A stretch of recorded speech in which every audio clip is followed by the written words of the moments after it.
Namaste, this is BSc PEd second semester class, and the topic is state of matter and nuclear chemistry.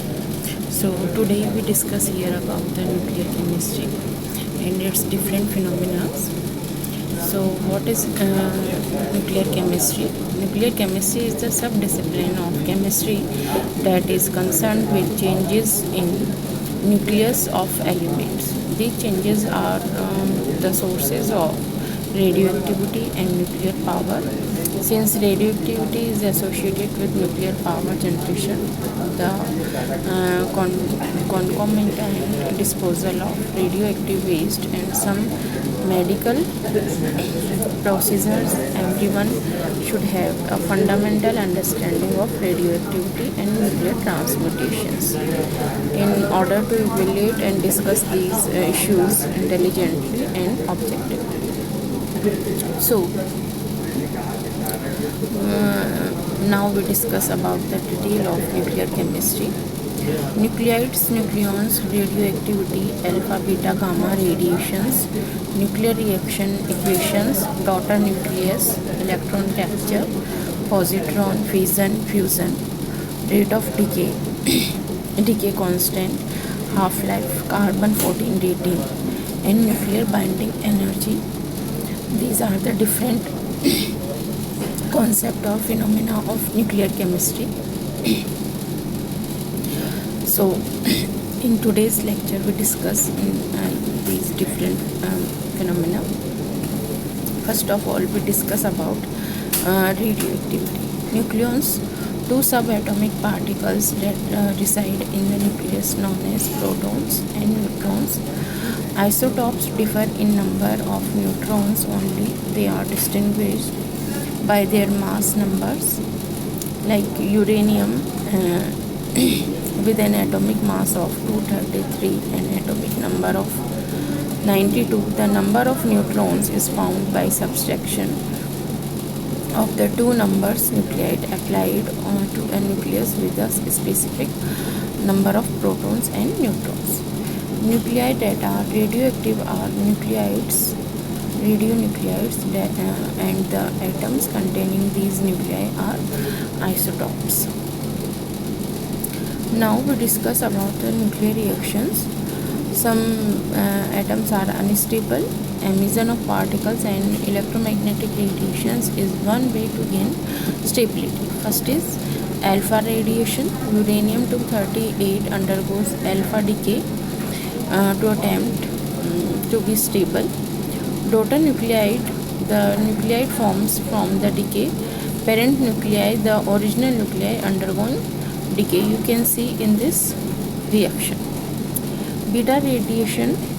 Beta consists of a stream of beta particles which are high speed electrons represented by the symbol E-10. Iodine-131 is an example of radioactive isotope that undergoes beta emission. You can see in this diagram iodine changes into xenon and plus 1 beta radiation.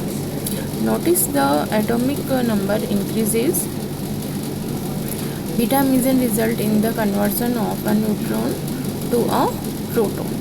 So one neutron when convert into a proton, a beta particle is emitted. Gamma radiation, high energy photons. Gamma radiation does not changes the mass and atomic number and is represented as 00. It almost always accompanies with radioactive emission because it represents the energy lost when the remaining nucleons recognize into more stable arrangement. Generally, you don't show gamma rays when writing nuclear reactions.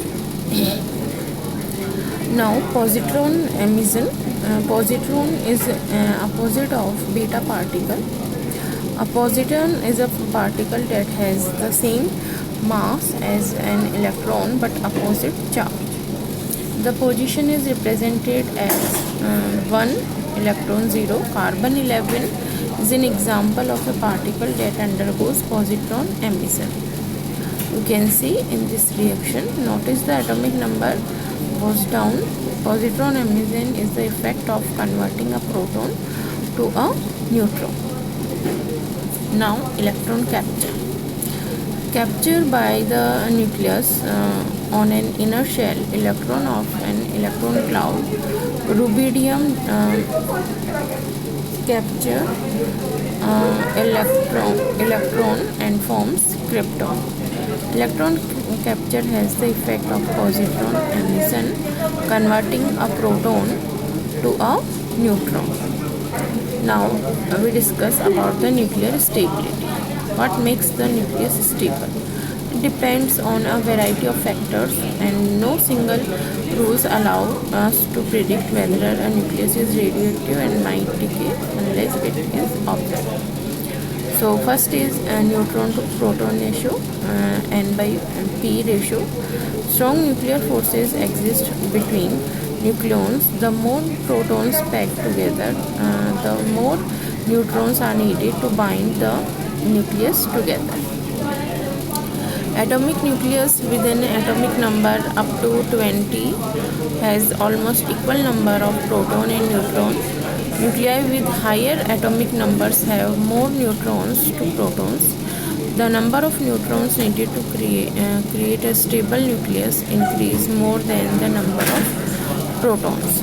So now you can see the belt of stability of different elements. All nuclei with 84 and more protons are radioactive. Nuclei above the belt of stability, these neutron-rich isotopes can lower their ratio and move to the belt of stability by emitting the beta particles.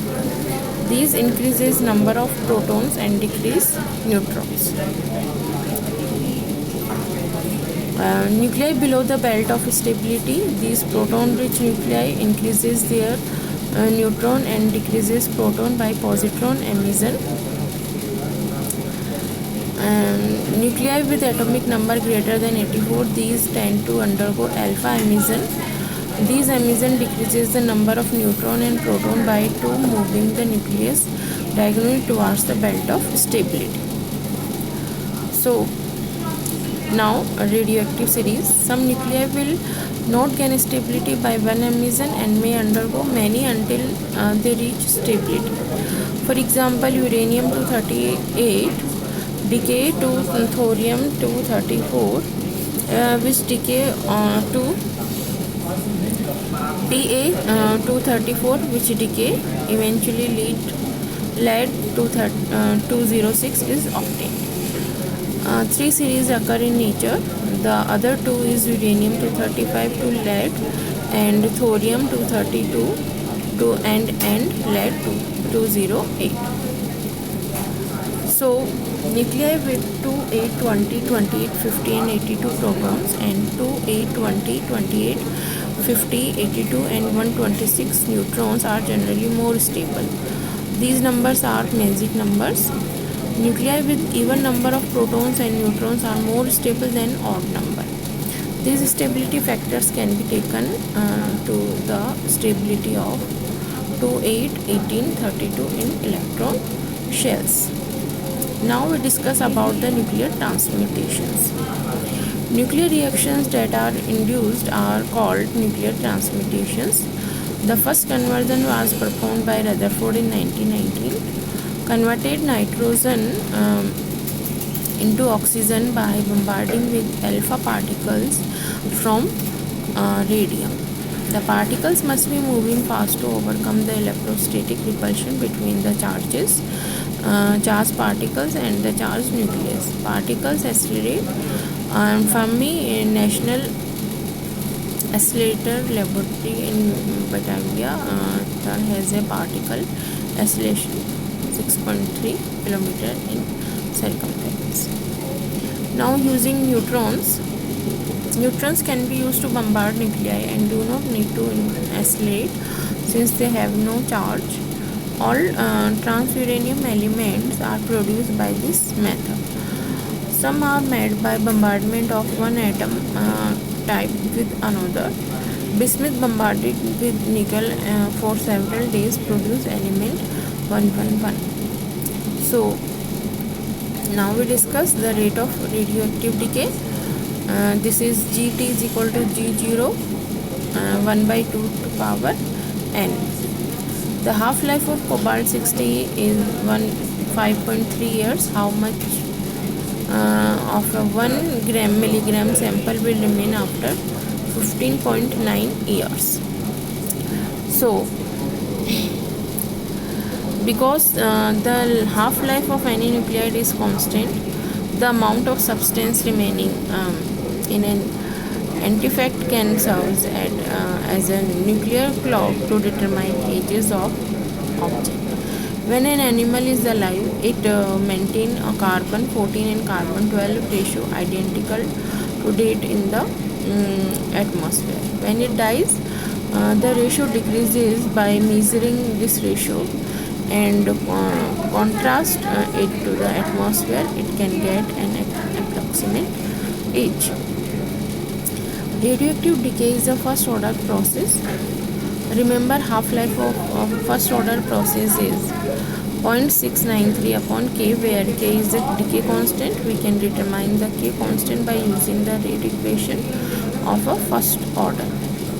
In Nt upon N0 is equals to minus K. So this is the example for calculating half-life.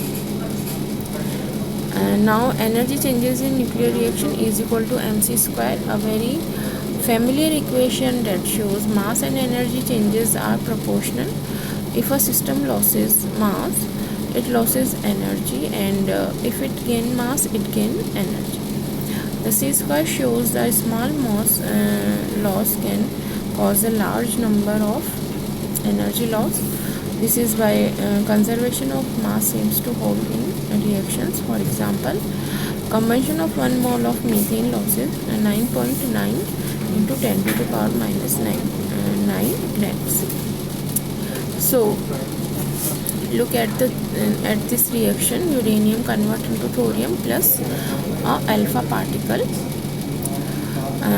These are the calculation for mass decay. Nuclei in this reaction have the following masses, and M is produced minus reactant is this. Changes in energy would be is equal to change in mass into C square. C's value is 3 into 10 to the power 8 meter per centimeter. So this is finally energy changes in joule. Now we discuss. So this is about different facts of nuclear chemistry. Thank you so much.